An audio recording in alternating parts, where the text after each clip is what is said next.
Merci beaucoup. C'est un sentiment d'humilité, de joie, mais également d'introspection, parce que 45 ans d'ENDA, c'est beaucoup, c'est rien également par rapport à la vie d'une nation, d'une organisation. Et nous célébrons ces 45 ans dans la joie, mais également on s'interroge par rapport à l'avenir pour faire en sorte que la mission pour laquelle ENDA s'est engagée, lutter contre la pauvreté, construire des outils de développement durable, constitue pour nous un moment qui nous permet de nous mettre en action avec les acteurs qui sont les acteurs à la base, pour réfléchir ensemble comment encore mettre en place de nouvelles possibilités qui nous permettront de faire en sorte que ces 45 ans qui ont été des moments d'une grande importance permettent aussi d'être un jalon important pour nous pour pouvoir lancer de nouvelles initiatives et d'engagement pour jouer un rôle véritable dans la construction de la citoyenneté avec les organisations à la base, avec les bidonvilles, avec les jeunes, avec tous ceux qui sont engagés, en tout cas, dans la problématique de lutte contre la pauvreté. Donc ces 45 ans, c'est important, mais je crois qu'il faut encore agir parce que la réalité montre que le problème continue à exister, la pauvreté continue à gagner le terrain, la bataille n'est pas finie, même si une partie de la bataille a été gagnée, le combat n'est pas fini. Mais Jacques a été pour nous un père, il a été pour nous un leader, il a été pour nous un maître.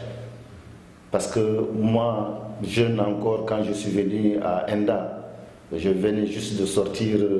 de l'école ou de l'université. Et très tôt, il m'a familiarisé à la grande bataille de la lutte contre la pauvreté, en me mettant au cœur des initiatives et des alternatives qui sont engagées au niveau des quartiers. Ça a été une épreuve très alléchante pour moi, une école, une grande école, qui m'a aidé en tout cas à me familiariser d'abord avec ceux qui sont en train de se battre quotidiennement avec la survie et également de les écouter. Les écoutant, aller avec eux, construire ensemble des scénarios qui les aideraient en tout cas à se prendre en charge. Donc pour moi, Jacques étant tout pour moi, étant tout pour les bidonvillois, étant tout pour les jeunes, et nous continuons à dire que si ENDA aujourd'hui célèbre ses 45 ans, il est important que un moment soit consacré à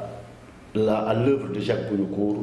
aux actions de Jacques Bounoukhour et de ses compagnons bien entendu, parce qu'un seul homme ne pouvait pas construire tout ça. Mais en tout cas, grâce à sa clairvoyance, à son sens de l'écoute et à son action de proximité au niveau des quartiers, ça a été quelque chose de très instructif et très important pour une sorte de sortie de la tête de l'eau pour beaucoup de jeunes et pour beaucoup de bidonvillois qui étaient en situation de précarité et de pauvreté.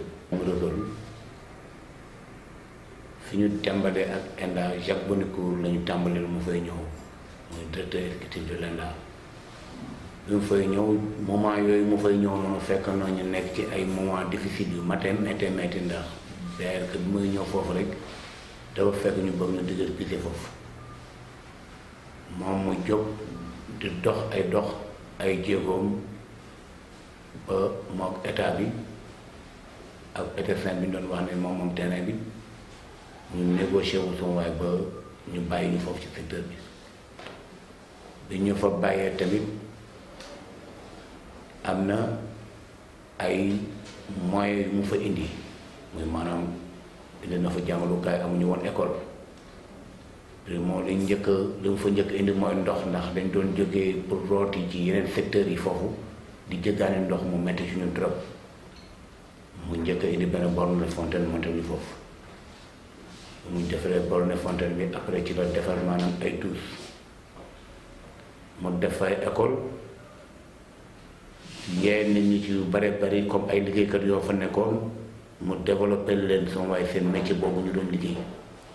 jeunesse bi ñu organiser leen ñun ñu dëkk ci quartier bi ñu jéem a dem teg ñu ci yoon ba xam ne léegi dañu organiser wu maanaam bu fekkee ne dañuy wax développement durable xam nga jàmm paix bi ñu am foofu rek jàmm nga am jàmm rek loolu mooy développement bi xam ne sama waaye moom moo njëkk loolu mooy développement. ñun ENDA bu ñëwee ci koñ bi def ñu ubbi ci lu bari d'ailleurs fekk ñun ñu am métier ñu laaj ñu ci seen métier bii kat